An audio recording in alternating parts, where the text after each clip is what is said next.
13 ಚುನಾವಣೆಗಳು ಕಂಟೆಸ್ಟ್ ಮಾಡಿದ್ದೀನಿ.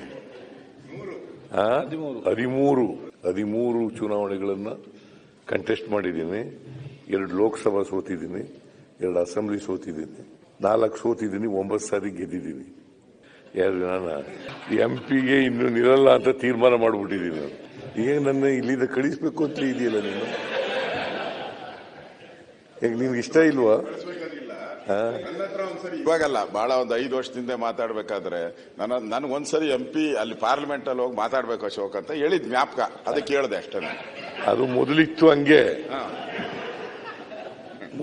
ಹಂಗೆ ಪಾರ್ಲಿಮೆಂಟ್ಗೆ ಒಂದ್ಸರಿ ಹೋಗ್ಬೇಕು ಅನ್ನೋದಿತ್ತು. ಈಗ ಅದಿಲ್ಲ. 2 ಸಾರಿ ಜನ ನನ್ನನ್ನು ರಿಜೆಕ್ಟ್ ನೀವು ಡೆಲ್ಲಿಗೆ ಹೋದ್ರೆ ನಾವು ಆರಾಮದಿಂದ ಬದುಕಬಹುದು ಅನ್ನೋದ್ರಿಂದ ನಿಮ್ಮ ಗೌರವದಿಂದ ಡೆಲ್ಲಿ ಕ್ರಾಸ್ ಆಗ್ಬೇಕಂತ ವಿಚಾರ ಮಾಡಕತ್ತೆ. 2 ಸಾರಿ ನನ್ನನ್ನು ರಿಜೆಕ್ಟ್ ಮಾಡ್ಬಿಟ್ಟಿದ್ದಾರೆ ಲೋಕಸಭೆಗೆ ಬರಬೇಡಿ ಅಂತ.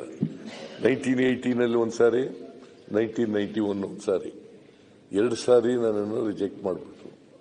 ಸೊ ಇನ್ನು ಮತ್ತೆ ನಾನು ಆಸೆ ಪಡೋದು ಚೆನ್ನಾಗಿಲ್ಲ ಅಂತೇಳಿ ಬಿಟ್ಬಿಟ್ಟೆ. ಈಗ ಮಾಡ್ತಾ ಇಲ್ಲ.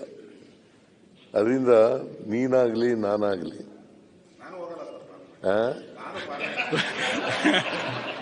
ನಾವು ನೀವಿಬ್ರು ಹೋಗ್ತೀರಾ ಅಂತ ಸ್ವಲ್ಪ ಕುತೂಹಲದಿಂದ ಇದ್ವಿ ಅಷ್ಟೇ. ನಾನು ಯಾರನ್ನೂ 13 ಚುನಾವಣೆಗಳು ಕಂಟೆಸ್ಟ್ ಮಾಡಿದ್ದೀನಿ. 13 ಚುನಾವಣೆಗಳನ್ನ ಕಂಟೆಸ್ಟ್ ಮಾಡಿದ್ದೀನಿ.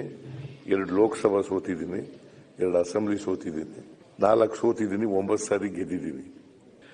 ನಾನು ಎಂಪಿಗೆ ಇನ್ನು ನಿಲ್ಲಲ್ಲ ಅಂತ ತೀರ್ಮಾನ ಮಾಡಿಬಿಟ್ಟಿದ್ದೀನಿ. ನಾನು ಈಗ ನನ್ನ ಇಲ್ಲಿಂದ ಕಳಿಸ್ಬೇಕು ಅಂತ ಇದೆಯಲ್ಲ ನೀನು, ಈಗ ನಿಮ್ಗೆ ಇಷ್ಟ ಇಲ್ವಾ?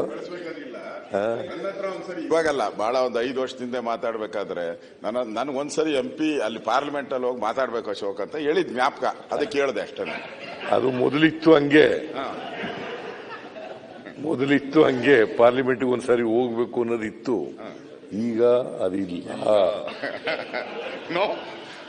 2 ಸಾರಿ ಜನ ನನ್ನನ್ನು ರಿಜೆಕ್ಟ್ ನೀವು ಡೆಲ್ಲಿಗೆ ಹೋದ್ರೆ ನಾವು ಆರಾಮದಿಂದ ಬದುಕಬಹುದು ಅನ್ನೋದ್ರಿಂದ ನಿಮ್ಮ ಗೌರವದಿಂದ ಡೆಲ್ಲಿ ಕ್ರಾಸ್ ಆಗ್ಬೇಕಂತ ವಿಚಾರ ಮಾಡಕತ್ತೆ. 2 ಸಾರಿ ನನ್ನನ್ನು ರಿಜೆಕ್ಟ್ ಮಾಡ್ಬಿಟ್ಟಿದ್ದಾರೆ ಲೋಕಸಭೆಗೆ ಬರಬೇಡಿ ಅಂತ.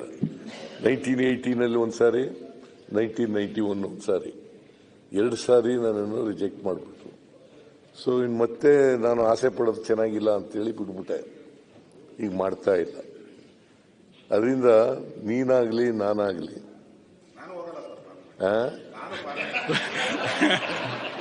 ನಾವು ನೀವಿಬ್ರು ಹೋಗ್ತೀರಾ ಅಂತ ಸ್ವಲ್ಪ ಕುತೂಹಲದಿಂದ ಇದ್ವಿ ಅಷ್ಟೇ.